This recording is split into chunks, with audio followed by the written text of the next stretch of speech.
Their first compensation offer rejected, EU officials now work on a new package for European fruit and vegetable farmers affected by the E. coli outbreak. Friends reunited. German Chancellor Angela Merkel and President Obama insist they remain strong allies despite differences over Libya.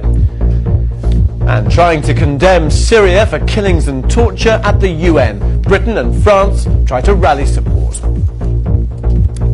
Hello, welcome to BBC World News. I'm Tim Willcox. And I'm Sally Eden. Coming up later in World Business Report, oiling the economy. OPEC energy ministers discuss boosting production to aid the global recovery. And Greece's government faces growing opposition from the public and its backbenchers to tougher austerity cuts.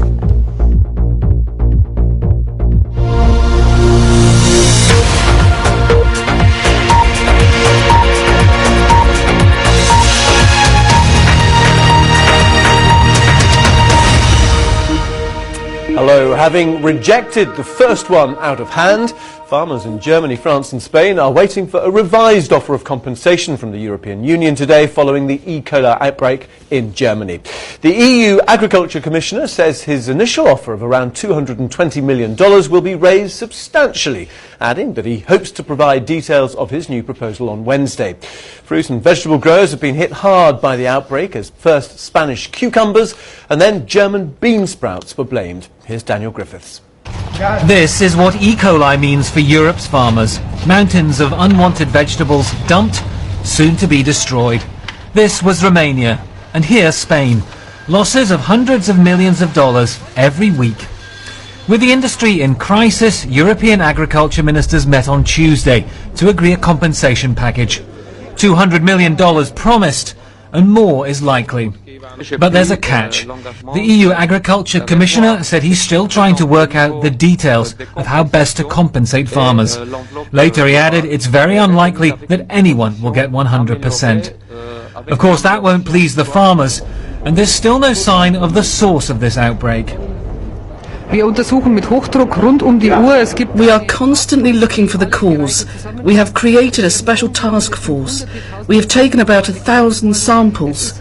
Now we have to wait for the results. In Germany, the hunt goes on. Officials have confirmed that the source is not the bean sprout farm they once suggested. But perhaps one piece of good news. Germany says that the health crisis may have peaked. But even if it has, consumers are still wary. The crisis for Europe's farmers is far from over. Daniel Griffiths, BBC News. Officials say a search for bodies at a farmhouse in Texas was sparked by a call from a person claiming to be a psychic. The FBI were brought in to investigate reports that up to 30 dismembered bodies, including those of children, were buried 70 miles northeast of Houston. But a judge in Liberty County said there was no crime scene. The tip-off was false. There's been a series of explosions in the Libyan capital Tripoli, close to the compound of Colonel Gaddafi. Witnesses reported loud blasts and flashes in the night sky. NATO defence ministers are preparing to meet in Brussels to review progress in the air campaign. Secretary General Anders Fogh Rasmussen says he'll demand more support from the allies involved in the operation. Amnesty International has warned new violence may erupt in Kyrgyzstan if the authorities fail to bring justice for the victims of last year's ethnic clashes. In a report published ahead of the first anniversary of the violence which killed almost 500 people, the human rights organisation is urging the Kyrgyz government to bring the perpetrators there to justice. Germany's Chancellor Angela Merkel has been given the warmest possible welcome to the United States. President Obama awarded her the highest non-military award, the Medal of Freedom.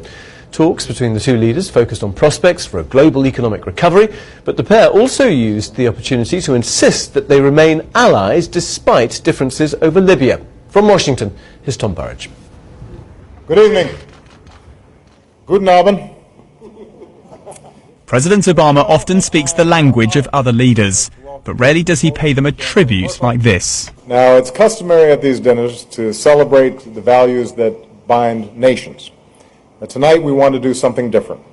We want to pay tribute to an extraordinary leader who embodies these values and who's inspired millions around the world, including me. And that's my friend, Chancellor Merkel.